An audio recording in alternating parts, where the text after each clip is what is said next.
Hey YouTube, Untamed here. So today I'm going to talk about kind of a controversial topic, and that is the pricing of trucks nowadays. So obviously I'm at a Toyota dealership here, and I'm going to be showing you a few different Toyota Tundra trims. But really, I just feel trucks have gotten wildly overpriced. And I say trucks, I mean SUVs too. The Toyota Tundra and the Sequoia are just wildly overpriced nowadays. I'm going to show you a few examples here. You know, we have a capstone in here, we have a platinum, each of which have a little bit of a markup on them too. So on top of the already gross price tag, this dealership slaps on a $2,000 Cheyenne package that is milking people of an additional $2,000 markup. When you look at the prices on these vehicles, it is pretty astounding. So right here we have a capstone as an example. So for starters, the last generation Tundra, I think it's important to note this, the 2021 Toyota Tundra TRD Pro, back then, you know, the top of the line, big dog, $54,000 was the top end MSRP on it. I think I paid 51 or 52 a couple times for my 2020 and 2021. And even then I was like, okay, that's kind of a lot. But nowadays, we are looking at that price tag right there. So over $80,000 for this capstone here. You know, I understand COVID, the whole pandemic, you know, put the supply constraints on and blah, blah, blah. A lot of inflation happened in the last couple of years, but 80 grand for, you know, basically the equivalent truck, the top dog truck of the Tundra lineup is the capstone here. So it's pretty crazy that we went up nearly, well, we'll say $26,000, nearly 30 grand over that. Most Americans cannot afford that comfortably, right? That is a lot. So even if you put $5,000 or $10,000 down, you still have a payment that is $1,500 to $1,800 pretty easily, a monthly payment. Obviously that'll vary based on how many months, blah, blah, blah, blah. And with current interest rates being as they are, I have no idea how people are affording these vehicles. You know, people, you know, the average working man, they want to go buy a new truck, and they used to be able to do that. They can go get a new truck, and, you know, as long as they got a, you know, solid job, they're going to be able to pay for it, pay for their mortgage, and pay for all that stuff. But nowadays, with the prices being so inflated, I don't understand how folks are doing it.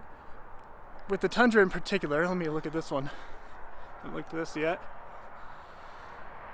Alright, so yeah, MSRP just over 73, and that's that Cheyenne package I told you about, which is bogus.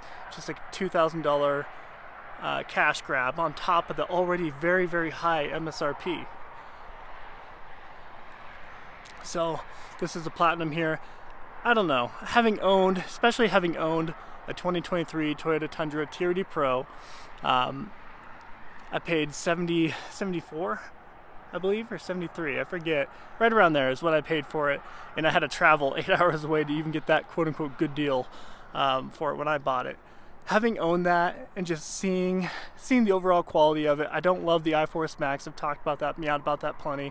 But just overall, it does not feel over $20,000 more than the previous generation. It does not. I've owned a 2020 and a 2021 Tundra TRD Pro, and you know that was a $50,000 truck, and it felt it. You took pride driving it for sure. But these, I don't know. I did not feel that same level of pride, and it is not worth that kind of coin. I can confidently tell you guys, unfortunately, it is not worth that kind of coin. Granted, they have upgraded the interior a ton since that last generation, but then again, I mean, it doesn't warrant that kind of a price hike, in my opinion.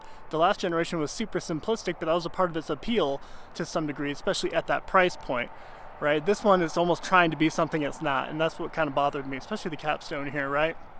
It is quote-unquote overdone and just has that synthetic feel. So I won't turn this into a total bash session of the Tundra here, but I mean, there's a reason why you're looking at a bunch of them right here, not sold, for the record. People are kind of catching on to it. But when you're looking at that kind of price tag, what else is out there? You have Ford Raptors that are not that far off. A lot of people are like, oh no, the Raptor's way more expensive. No, it is not. You can get a sparse down version of the Raptor. You know, the lowest level is 800A or 801A, I think 800A. I forget exactly what the trim is called, but you can get the sparse down version of it for very close to that TRD Pro or that capstone price tag there. You can get them for right around 80 grand or high 70s. So they are in the same group when it comes to price tag, and they are two different league of trucks for sure. I've owned a Ford Raptor 37 performance package, so I can confidently tell you that, and I prefer Toyota. Let me make that clear. I love Toyota. This is my preference, but the trucks are in different leagues. The Raptor is better. I can confidently tell you guys that in nearly every way. Sure, you can meow all you want about it being a Ford, but these aren't really having the best reliability reputation so far either, right? They're not. If you do some homework, just poke around in forums, they're not having the best reliability with the iForce Max in particular, right? So you get that, and then obviously you get the Ram TRX as the step up from that.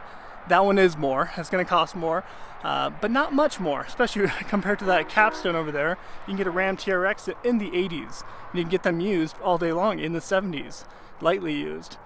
So like, why wouldn't you get that 6.2 liter supercharged V8 over, you know, these plastic trucks here? Why wouldn't you do that?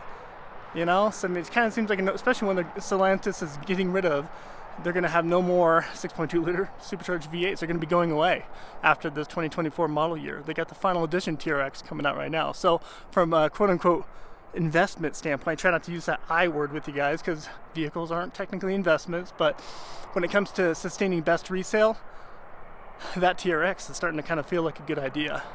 Especially since, you know, here in 5 years, when they no longer have that as an option, people will want that. They'll clamor for that supercharged V8 because that will be a historic relic at that point. Because all we're going to have is, you know, these little tiny little 3.5 liter V6 engines with a bunch of turbos and batteries strapped to it. That's all we're going to have. That's going to be our only option.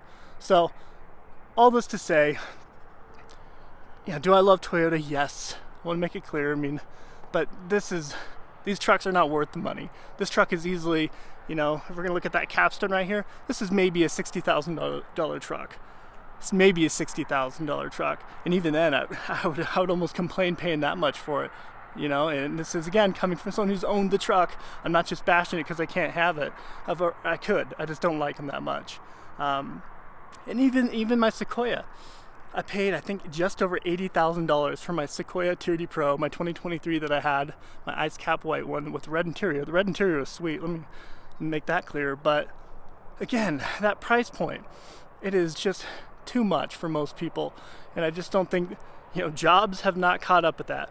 Most Americans, their jobs didn't start paying a crap ton more to start keeping up with that crazy inflation of all these vehicles, right? So that didn't happen overnight like the inflation did of these vehicles, unfortunately. So, and even Sequoia Tier D Pros, those are pretty difficult still to get at MSRP because they're pretty limited production, and well, dealers know that.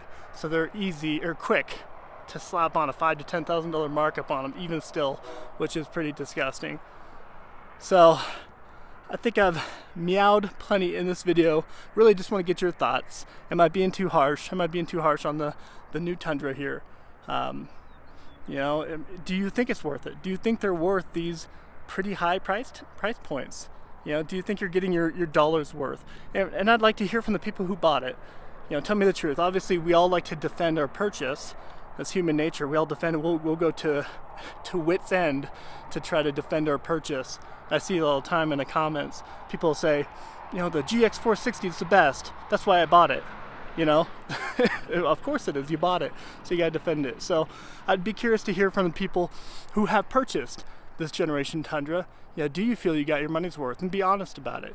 Let me know what your thoughts are. As always, I appreciate you watching. Until next time.